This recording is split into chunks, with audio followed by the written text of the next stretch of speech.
रविश कुमार लिखते हैं, बिहार के युवाओं से संक्षिप्त संवाद बीएसएससी के बहाने। ट्विटर पर ट्रेंड कराने से कुछ होता नहीं, आप समय को क्यों बर्बाद करते हैं। ट्विटर जवाबदेही और जागरूकता का मंच बना हुआ है। लोगों को लगता है कि ट्रेंड कराने से सरकार जाग जाएगी। जो सरकार आपको सुलाए रखने के लिए दिन रात मेहनत करती हो, वो भला ट्रेंड कराने से क्यों जाग जाएगी। थोड़ा तो रिसर्च कर लीजिए कि ट्विटर पर होने वाले ट्रेंड की क्या हालत है। इसके अलावा लिखते हैं कि थोड़ी सी बात जो है वो समझनी जरूरी है। वो भला ट्रेंड कराने से क्यों जाग जाएंगे। थोड़ा तो रिसर्च कर लीजिए कि ट्विटर पर होने वाले ट्रेंड की क्या हालत है। वही हालत है जो जंतर मंतर या राज्य के सचिवालय के बहाने होने वाले प्रदर्शनों की है। ट्विटर एक अतिरिक्त मंच भर है। रही बात सरकारी भर्ती परीक्षाओं की, तो उस पर मेरे पास नया बोलने के लिए कुछ नहीं है। जनता का काम वोट के समय दारू, पैसा, जाति और धर्म के आधार पर फैसला करना रह गया है। कोई एक कसूरवार नहीं है, लेकिन जब सब एक दूसरे की गलती की सजा भुगत रहे हैं। राजनीति नीतियों की लेकर तो होती नहीं, इसलिए हर राज्य में इन दिनों खाते में पैसे भेजने की योजना है। केंद्र में भी है। स्कूल बर्बाद हो लेकिन ड्रेस के नाम पर 300 रुपया आ जाए।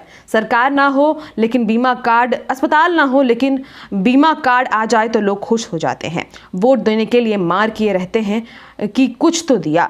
एक से एक घटिया नेता कई साल से चुनाव जीते जा रहा है। सबको दिख रहा है कि सारे संसाधनों पर उसका कब्जा हो रहा है, लेकिन सब मिलकर जिता रहे हैं। बिहार ने साबित किया है कि रोजगार मुद्दा नहीं है। पहली बार रोजगार के सवाल पर चुनाव होता लगा, लेकिन युवाओं ने यह मुद्दा समाप्त कर दिया। अगर यह मुद्दा सत्ता पलटने में सफल होता तो पूरे देश में कांग्रेस, बीजेपी, आप, तृणमूल सबकी सरकारों के होश उड़ जाते। भले ही नई सरकार रोजगार नहीं देती, लेकिन इस मुद्दे के डर से राजनीति कांपती। मैं अपने प्राइम टाइम में कहता था कि रोजगार के मुद्दे के लिए बिहार विधानसभा का चुनाव आखिरी टेस्ट है। यह मुद्दा आप लोगों ने ही लाठियां खाकर खड़ा किया और अपने ही खत्म कर दिया। ऐसा ही मौका 2019 में आया था, जब रोजगार मुद्दा बन रहा था, लेकिन आप याद कीजिए उस मुद्दे को छोड़ आप क्या चर्चा कर रहे थे। ऐसे में सरकार द्वारा पोषित चंद संस्थाओं हमारे जीवन को बद से बदतर बनाने पर तुली हुई है। बीएसएससी अपनी बहाली को 7 साल से पूरा नहीं करवा पा रहा है, तो बीसीईसीई भर्ती की प्रक्रिया पूरी हो जाने के बाद भी ज्वाइनिंग नहीं दे रहा है। बीपीएससी हर परीक्षा में कुछ गलत सवाल छाप देती है। बीपीएससी का पेपर लीक हो जाता है। एस्टेट, फिजिकल टीचर तथा अन्य कई ऐसे मुद्दे जिनमें अलग ही दांवपेच चल रहा है, क्योंकि हमारी प्रतियोगिता परीक्षाएं लेने वाली ये संस्थाएं निष्पक्ष, नियमित और जवाबदेह नहीं है। क्यों सरकार इस मुद्दे पर चुप्पी साधे हुए है।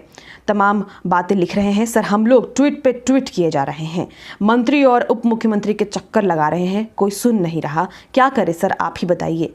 और भले ही इन्होंने सही बात कही कि जिस प्रकार से हमारे बिहार के लोग हैं, अब उन्हें समझ जाना चाहिए कि रोजगार ही एक मुद्दा होना चाहिए। तो फिलहाल आप क्या सोचते हैं रविश कुमार के इस पोस्ट के बारे में, कमेंट में ज़रूर बताइएगा। बहुत बहुत शुक्रिया।